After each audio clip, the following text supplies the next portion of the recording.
Shalom Brajá, queridos amigos y amigas, ¿cómo están ustedes?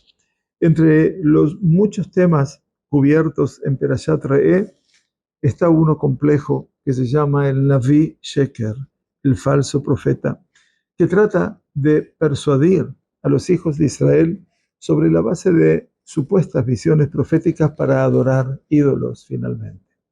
El Sagrado Torá prohíbe al pueblo seguir sus instrucciones y agrega: seguirás a Hashem tu Dios y no reverenciarás a nadie más que a Él, obedecerás sus mandamientos, los del Todopoderoso, y obedecerás sus órdenes. Adóralo, sírvele a Él y mantente firme en Él. Así dice el Pasuk 5 de nuestra Perashá en el capítulo 13. Se nos pide que evitemos la trampa del falso profeta y permanezcamos firmemente leales a Dios y sus mandamientos. El Hafetz Haim cita un matiz sutil en el versículo citado anteriormente. El versículo comienza exigiendo que sigamos a Hashem, vuestro Dios, a Hashem, tu Dios. En hebreo esto se escribe como Ahare Hashem Elokeja Teleju, literalmente. Caminarás en pos de Hashem, tu Dios, detrás. En general, la palabra usada por la Torá para significar después o en pos es ahar o aharé. Rashi, en su comentario Perashat Lech Lechá, basado en el Midrash de Bereshit Rabbah, establece la regla básica que determina cuándo la Torá elige escribir ahar y cuándo la Torá determina el uso de aharé. Una diferencia pequeña, una letra, ahar o aharé. Ahar generalmente denota proximidad. Cuando la Torá describe un evento como si hubiera ocurrido ahar, un evento anterior, quiere decir después de un evento anterior. Significa que tuvo lugar muy poco después del evento anterior. Cuando dice aharé, denota distancia. Y por lo tanto se dice que un evento que tuvo lugar mucho después de un episodio anterior ocurrió aharé. Interesante perspectiva. El Hafetz Haim afirma que esta distinción se aplica incluso cuando ahar y aharé se utilizan en referencia a la distancia física en lugar del tiempo. Si una persona sigue ahar a otra persona, esto significa que la sigue de cerca, mientras que caminar aharé significa quedarse muy atrás. En consecuencia, mis queridos y queridas, sostiene el Hafetz Haim, esperaríamos que nuestro pasuk, que insta a Bené Israel a aferrarse a su fe en lugar de sucumbir al señuelo del falso profeta, empleara el término ahar, que denota la proximidad. Pero en verdad, la Torá aquí nos llama a seguir a Dios aharé. Aharé Hashem Elokejem, o aharé Hashem Elokeja Teleju. ¿Sí? Lo acabamos de decir. Aharé Hashem Elokeja Teleju. Y entonces la pregunta es, ¿por qué?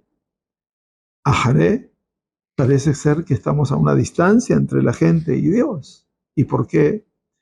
Hafetz Haim explicó que la Torá se refiere específicamente a situaciones de distancia, cuando una persona se siente lejos de su presencia. Cuando esto sucede, es probable que una persona se desespere y se dé por vencida. Por tanto, la Torá insiste en que incluso cuando una persona experimenta una sensación de aharé, de distancia de Dios, debe, no obstante, reverenciarlo, observar sus mandamientos. La solución a la distancia no es perpetuar este sentimiento, sino seguir haciendo lo que se pueda a pesar de ese sentimiento. Esta lectura, mis queridos, del Pasuk se adapta muy bien a su contexto. La situación del falso profeta.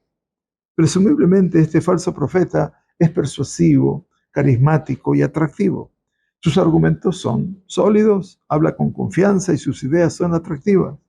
Si la Torá consideró necesario advertir en términos tan duros contra seguir al falso profeta, entonces es lógico que este profeta sea un orador lo suficientemente capaz como para representar una amenaza y un desafío formidables.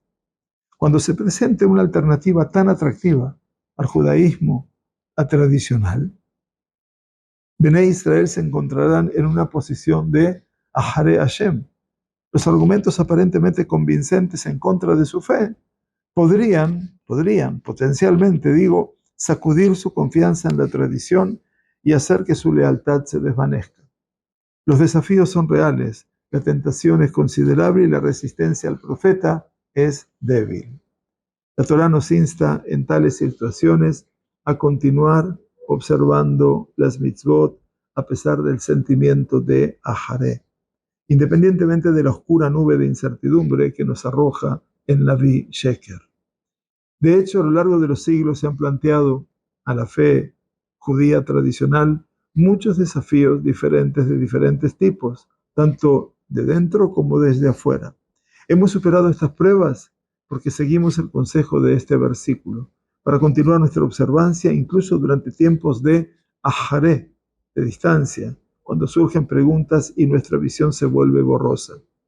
Con el tiempo, la falsedad de las afirmaciones del profeta dado se hizo evidente y la verdad sobre la Torá y los mandamientos se hizo clara. Si retenemos nuestra devoción en situaciones de ajaré, llegará el momento en que volveremos a un estado de ajar, es de cercanía y de claridad. Quiera Hashem que así siempre sea. Shavua Tov, una muy buena semana para todos ustedes. Gracias.